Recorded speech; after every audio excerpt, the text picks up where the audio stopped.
어제 말씀에 이어서 오늘 본문을 보시면은 이 레위인은 하루 더 머물라는 권유를 뿌리치고서 서둘러 길을 나섰지요. 하지만 얼마 가지 못해서 해가 저물게 됩니다. 그래서 하룻밤 묵어야 할 곳을 찾아야 하는 그런 처지가 되지요. 여부스 예루살렘이라고 하는 옛 이름 여부스에 다다르지만 그곳이 이방인의 성읍이라는 이유로 이 레위인은 그냥 지나치자 그럽니다. 사실 레위인을 우리가 앞에서 보았던 것처럼 그의 삶은 그야말로 엉망진창입니다. 그럼에도 그에게는 종교적 형식이 흔적으로 남아있는 거죠.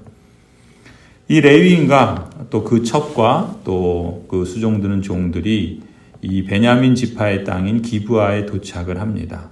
그래서 성읍 광장에 앉아서 나그네들에게 보통 하루를 묵을 수 있는 그런 환대를 하는 곳이 바로 이 성읍 광장이라고 할 수 있는데, 이 성읍 광장에 앉아서 하룻밤을 쉴 곳을 찾고 있지만 기브아에 있는 베냐민 지파의 사람들은 아무도 그들을 집으로 맞아들여서 묵게 하는 사람이 없었습니다. 이 레위인 개인도 그렇고 또 하나님의 언약 백성이라고 하는 이 베냐민 지파의 이 공동체도 그렇고 19장 1절에 이스라엘의 왕이 없을 때라고 하는 그런 모습, 즉 진정한 왕이 떠난 그런 모습을 그대로 이렇게 보여주고 있는 거죠. 신명기 10장 19절에 보면은 하나님께서 이렇게 말씀하십니다. 당신들이 나그네를 사랑해야 하는 것은 당신들도 한때 이집트에서 나그네로 살았기 때문입니다. 하나님께서 이렇게 나그네로 환대할 것에 대해서, 이웃 사랑에 대해서 말씀하시죠. 그럼에도 불구하고 하나님의 언약 백성으로서 그 마땅한 역할과 사명을 이들은 잊어버린 것입니다. 나그네와 손님을 환대하는 것이 하나님의 뜻임에도 불구하고 이 기브아 땅에 사는 베냐민 지파들은 그 말씀을 잊고 하나님의 언약 백성으로서 공동체 의식도 그 안에서 찾아보기 힘들고 오직 냉대하는 그런 분위기만 가득했던 것이죠.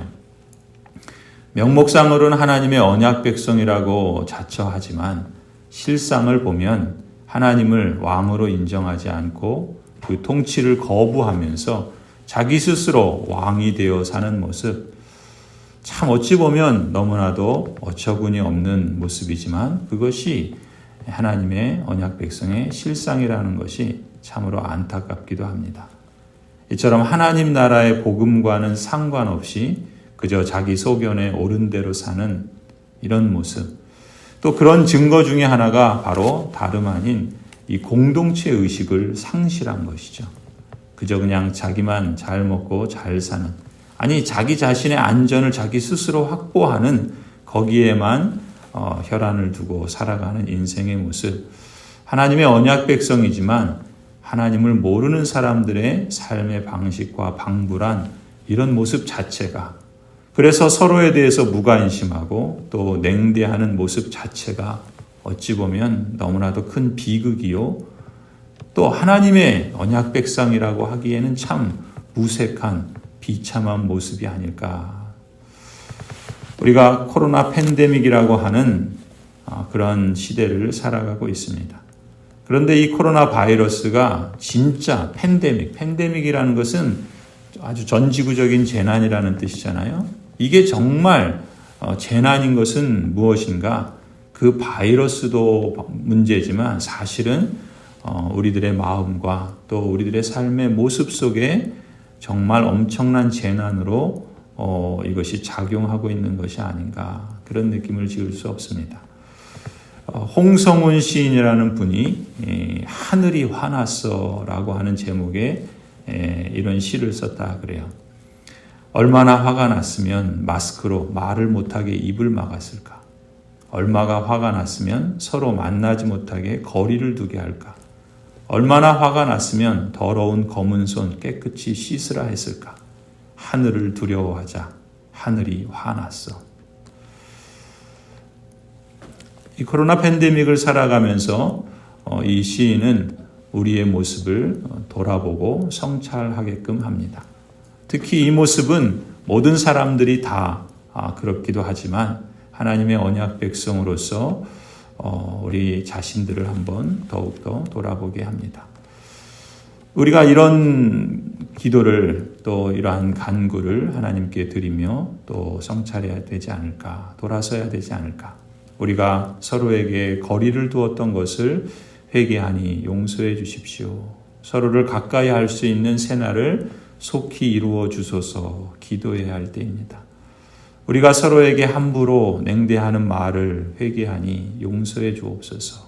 서로에게 환대의 말로 입을 여는 그러한 새날을 속히 이루어 주옵소서. 우리가 서로에게 환대의 손을 내밀어 악수하지 못했던 것을 회개하니 용서해 주옵소서. 서로가 함께 손을 맞잡고 가까이 할 수 있는 날을 속히 이루어 주소서. 더욱더 기도하고 또 그러한 삶의 길을 허락해 주시기를 또 힘써야 되지 않을까. 오늘 또 본문을 보면 이렇게 참 비참하고 참담한 모습을 보면서도 사실 오늘 본문에 하나님에 대한 언급이 없다 그랬죠. 그런데 오늘 본문을 가만히 읽다 보면요, 하나님께서 침묵하시는 것 같아도 사실은 하나님께서는 여전히 일하시고 계신다는 모습을 또한 찾을 수도 있습니다. 그 뒤에 이어지는 모습이죠. 이 기브아에 사는 베냐민 지파의 사람들이 나그네에 대해서 냉대하고 또 새로운 사람들에게 무관심한 그런 모습으로 하나님의 뜻을 거스려 사는 것 같아도 여전히 그 가운데 하나님께서는 하나님의 말씀을 가까이 하고 그 말씀을 순종해서 이웃에게 환대하고 나그네를 대접하며 말하자면 사랑의 이중계명을 실천하는 남은 자, 하나님의 남은 백성들을 두시는 것이 확실하다는 점을 우리에게 넌지시 보여주는 것 같습니다. 그것이 바로 한 노인에게서 나타나지요.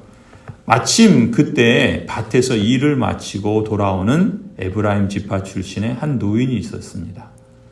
사실 에브라임 지파라고 하는 것을 보면 그 노인 역시도 이 기브아 땅, 즉 베냐민 지파가 사는 이 땅에서는 나그네일 수도 있습니다. 자신 역시 나그네 처지였지만 성읍 광장에 나그네들이 있는 것을 알아보고서는 이 레위인과 그 첩과 그 일행들을 자기 집으로 데리고 들어가서 이들을 환대해 주는 모습을 우리에게 말씀하고 있습니다. 마태복음 25장에 보면은 예수님께서 이런 비유의 말씀을 하시죠. 내가 진정으로 너희에게 말한다. 너희가 여기 내 형제 자매 가운데 지극히 보잘것없는 사람 하나에게 한 것이 곧 내게 한 것이다. 예수님 이런 말씀을 하시지 않았습니까? 하나님께서는 침묵하시는 것 같아도 모든 것을 보고 계시고 또 모든 것을 알고 계시고 또 모든 것을 하나님께서 합당하게 일하시고 또 역사하시며 또 합당한 사람에게 합당한 상을 주시는 신실하신 하나님이신 줄을 믿습니다. 성도 여러분, 우리가 이 코로나 팬데믹을 살아가면서 여전히 하나님께서 일하시고 또 역사하심을 믿고 또 신뢰하십시다. 무엇보다 우리의 몸이 사회적 거리두기로 인해서 제약이 있지만 그래도 우리의 마음이 하나님께 더 가까이 갈 수 있기를 소원합니다. 또 서로를 위해서 기도하고 또 우리가 만날 때 모일 때 그런 기회와 또 그러한 날을 주실 때 우리가 서로에게 환대하는 그런 공동체임을 늘 기억하십시다. 그리고 그러한 날이 마음껏 펼쳐질 수 있는 그러한 새날을 속히 이루어 주시고 또 이 재앙의 날을 속히 줄여주시기를 우리가 간절히 기도하십시다. 침묵 속에서도 일하시는 하나님, 하나님의 그 역사하심은 이 어두움 속에서 밝은 여명의 날을 이루시기 위해서 지금도 우리와 함께 하시는 줄을 믿습니다. 오늘 저와 여러분의 삶이 우리 모든 성도들의 삶의 자리가 하나님을 가까이 하고 또 서로를 위해 기도하고 환대하는 공동체를 이루어가는 복된 하루의 연장이 되기를 간절히 소원합니다.